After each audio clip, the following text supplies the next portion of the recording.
ngicela ukukhumbule naku ukuthi ngesikhathi boShadrach, Meshach naBednego baphoswa emlilweni, ngesikhathi bathi lo nkulunkulu esimkhondako utawusephula, base baphindze bathi kepha noma angasephuli angeke sikhothame kulesithixo.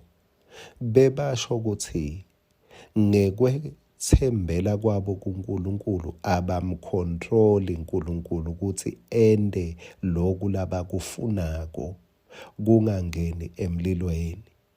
Kusho ukuthi nawe sihlobo sami ungahambi imithandazo uthandazela kube ngathi ugucula uNkulunkulu ukuthi akende lokufunwa nguwe.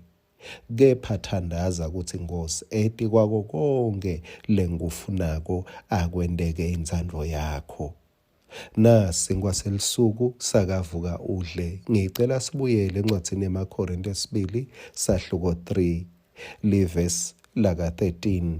Thine asifanani naMosi, yena lo wambonya buso bakhe ngendvangu kuze baka-Israyeli bangete usibona sephetfo saleyo ngadimulo lebetawuphela. Eyi Nkosi yami Mosi uye kahle endzabeni, wabonana naNkulunkulu, wakhatimula njengaNkulunkulu kuleyo 1-on-1.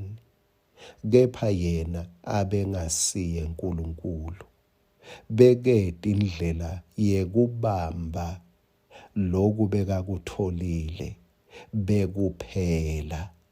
Wabese sewukubamba ngendvangu, wabese sewenta i-cover up, endela ukuthi bantu bangete ubona ukuthi lendvo labekanayo imphelele. Eyi, uyabona sihlobo sami, kuyendeka ufune kuveta buso lobungasibo bakho, uvele ngathi ulungile. Kepha uma ungakethembeli kuNkulunkulu ekulungeni, kutawuhambe kube nelithuba kukuphelele, kuvele ukuthi lolu la kumatima. Ngikhumbula ke futhi Davide, uyathi Davide ngesikhathi ona masafika umprofeti waNkulunkulu Nathan amtshela kuthi kunemuntu logangile la, lonetimvu letiningi kepha wathathela umuntu lonemvu yinye. Wakwata Davide wathi yeyi lo muntu loyo akufanele nekuthi aphile akabulawe. Ngithini ngaleyo ndzaba?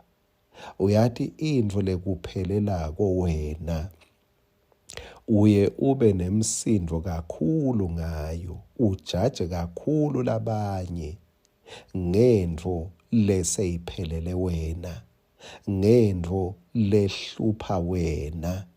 Kepha ubone ngathi labanye bayedzelela kanzi ufihla inkinga yakakho. Livi leNkosi lithi uma sithi fihla tiphambuko tethu angeke siphumelele. Singabufihli buso noma liciniso ngempilo yethu.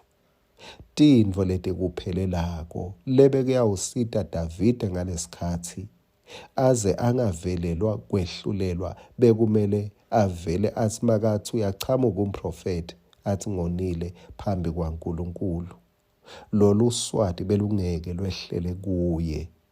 Kepha Davide wenda ngazuthi hayi bonke bangona yena. Ake ufunze sihlobo sami kuthi ungamemeti kakhulu labanye, ungathathi kakhulu ngathi wonke muntu usoni wena uyingelosi.